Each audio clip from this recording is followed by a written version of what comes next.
बिस्मिल्लाहिर्रहमानिर्रहीम। गर्मी अब बढ़ रही है और इस मौसम में बहुत सारे साथियों के पास जई या जवा जिसको कहते हैं ओट, वो फसल तैयार है और वो वाफर मकदार में मौजूद है। तो उसके बारे में साथियों ने पूछा है कि उसका हम किस तरह उसको साइलेज या हे बनाएं। तो इसमें दो तरीके हैं। एक तो तरीका आप उसको काट के और जब उसमें नमी का तनासब, जब उसका दाना आधा कच्चा और आधा पक्का हो, जैसे मक्की का है, इसी तरह आप वो देखें कि उसमें से हल्का सा दूध निकले, उस स्टेज पे हो तो और इसी स्टेज पे ये हे बनता है।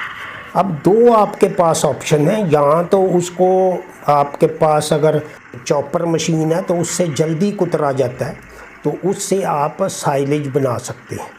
और उसमें अगर आपके पास वो सहूलत नहीं या आप उसको खुश्क करना चाहते हैं जिसमें कि वो डीज़ल का ख़र्चा भी कम है, साइलेज में डबल पावर चलती है। जब पहले आप कुतरेंगे फिर उसको प्रेस करेंगे तो डीज़ल के अखराजात भी ज़्यादा है, तो उसको आप दूसरे तरीके से काट के खुश्क कर सकते हैं। और इस सिलसिले में बड़ी अच्छी ख़बर है कि ये खानेवाल के पास हमारे जो पाकिस्तान में बहुत अच्छी मशीन बनाई है, जो अभी मैं आखिर में शेयर करूंगा, और उसकी कीमत भी बहुत कम है। तो 1,20,000 रुपये कीमत है उसकी। तो वो बहुत कामयाब मशीन है कोई भी चारा काटने के लिए। तो हमारे जो ग्रुप मेंबर हैं बहावलपुर से, तो उन्होंने ये अभी कल ली है और मुझसे वीडियो शेयर की है, तो जिससे वो अब जो 5-10 एकड़ जो इनके पास है, बजाय कटाई कराएं, लेबर का रेट बहुत ज़्यादा है, ठेका भी करें तो वो 5-7 हज़ार रुपये कटाई का मांगते हैं और मिलती भी नहीं, लेबर मिलती भी नहीं, और मिले तो महंगी है। तो उसके लिए इन्होंने ये मशीन ली है और ये देखें इसकी कितनी अच्छी कटाई है। तो ये हे जो उसका साइलेज और जो आपने उसको खुश्क करना है, हे बनानी है, तो उनमें ग़िज़ाइयत तकरीबन बराबर है।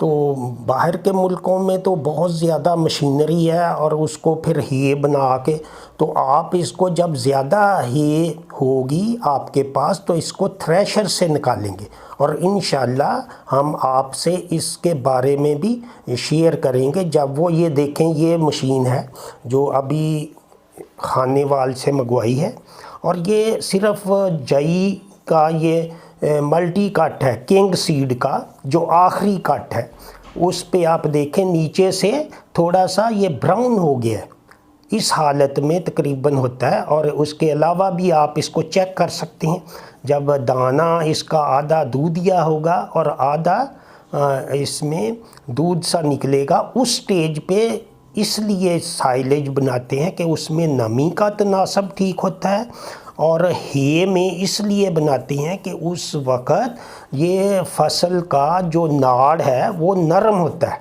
जो नाड़ जो ऊपर पंजाबी में कहते हैं, अगर वो तना सख्त होगा तो वो तूड़ी की तरह हो जाएगा।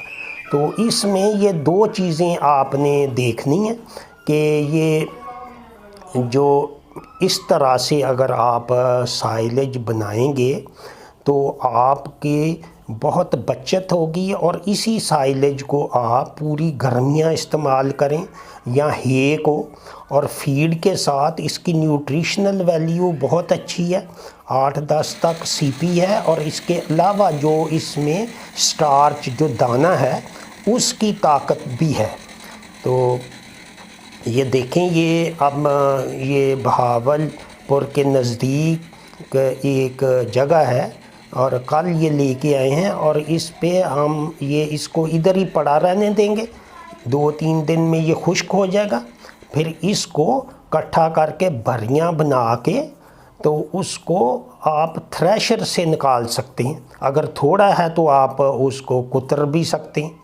तो ये दोनों चीज़ें हैं जो कि 100 साल से हो रही हैं।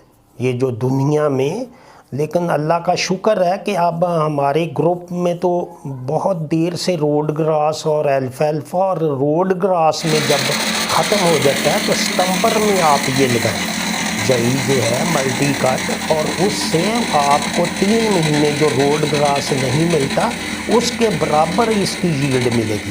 اور آپ اس کو سبز حالت میں استعمال کریں یا اس کو خشک حالت میں۔ سردیوں میں تو سردی ہوتی ہے اس لیے خشک کرنا مشکل ہوتا ہے، تو سبز حالت میں بھی جب یہ اچھی سٹیج میں ہو، جب تنا بن جائے تو اس کی نیوٹریشن بہت اچھی ہے، اور اس وقت آپ ہر چارے کو آپ سبز حالت میں بھی کر سکتے ہیں۔ لیکن سبز حالت میں یہ مصیبت ہے کہ روز آدمی کی دستیابی اور روز کاٹنا ڈالنا وہ مسئلہ ہے۔